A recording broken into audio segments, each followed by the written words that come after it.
when you play multiple notes on It's a a scale. rare view So into now a I'm going to study say yes, lesson. but it can get out of control really Maybe fast. you can pay So for me that, I want you extra to for touch the A this! note.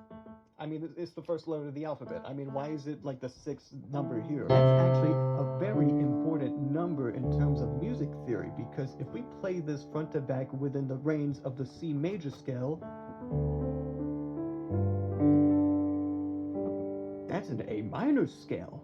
Yeah, C major and A minor are the same exact scale, but they take a different journey to get to point A to point B. And because they have a different journey, they end a different way. You might notice A minor sounds a lot more moody. Ooh, that's a bit strange. Anyways, you might remember the journey of the major scale. Starting at C, you got whole step, half step, whole step, whole step, whole step, half step. Pretty easy to follow, right? But then you get to A, and it's a bit strange. You start at A, but then whole step, immediately jump to a half step, another half step, whole step, whole step. You might notice the difference between the first and last note on a major scale is a half step, but when you get to over here, the distance is a whole step. I mean, that's why I think it sounds different, at least at the end there. But I want you to take that 1, 3, 5 pattern and just hold it there.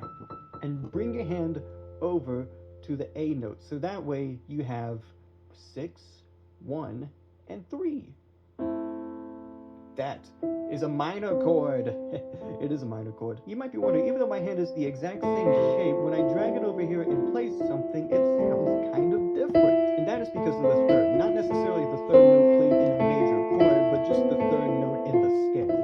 So I'm talking about this middle thing right here. Taking a journey, you start at C, and to get to the third, you go 1, 2, 3, 4 notes. But to get to the minor chord, the minor third, you start at A, and it only takes 1, 2, 3 notes. And that's kind of just what makes it different. It's a shorter distance between your first and your third. And you might notice, if you play every note front to back, they'll have a different pattern just because of the series of whole notes and half notes it takes to get to point A to point B. Because of that, each number assigned has its own name or a mode. And the best way I can describe it is that they're scales within a scale. For example, on the major scale, the number 1 we established on C is referred to as the Ionian mode. The second mode is referred to as the Dorian mode. The third is Phrygian. The fourth is Lydian. The fifth is Mixolydian. The sixth is Aeolian, but it also functions as the minor scale. And the seventh mode is also referred to as the Locrian mode, but it's also the scariest just because of how it functions. Now, in the context of the major scale, the Locrian mode chord doesn't sound that bad on paper. But if we tried to play this pattern over here, it would sound like this. Not very nice. Not very nice at all. Now, if we use the 1, 3, 5 pattern on all of our modes, remember we're still in the C major scale. Let's say I want to play them in a different order. I want to spice things up a bit. Maybe instead of starting at 1, I want to start at 2. And maybe I want to jump to 5. And maybe I want to go to 3 and 4. That is a chord progression. Now, what gives chord progressions their voice is how they speak. For example, the number 2, if we notice the distance between 1 and 3, that's only 3 notes, so it speaks in minor. But our 5, the distance between notes is 4 notes. So some of these chords are major, and some of these chords are minor. To help further distinguish this, let's take our numbers, make them into Roman numerals, capitalize the major chords, and decapitalize the minor chords. Well, I understand the difference between the 1 and 6 needing their own mode, but the 5 is the exact same chord as the 1. Why does it need its own mode? And it's when you get further down the line, more specifically when we add more notes to a chord. Let's add another number to the pattern. 7. 1, 2, 3, 4, 5, 6, 7. That is a C major 7. Oh, doesn't that sound so sweet? Okay, now let me just try using the same pattern on the Mixolydian. 1, 2, 3, 4, 5, 6, 7.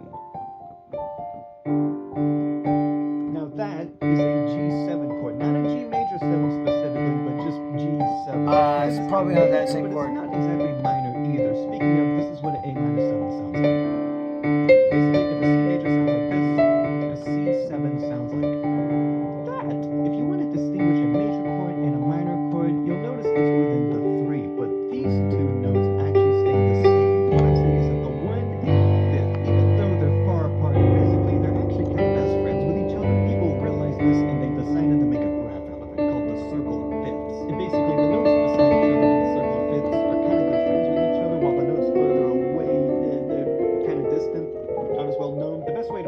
that if your head is a C note, it's a lot easier to touch your head with your G note hand than it is with your D flat foot. But you can also see the similarities between these notes if you look at their scales. So we're actually going to learn a new scale. So if you remember the whole step, half step pattern of the C major scale, we're going to use that same pattern, but starting from the G note. Okay, so starting from G, you have whole step, half step, whole step, whole step, whole step, half step.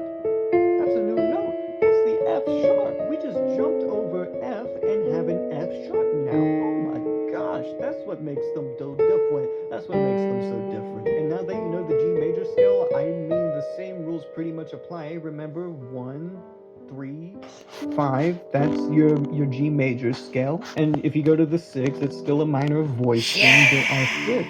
Wait a minute. The D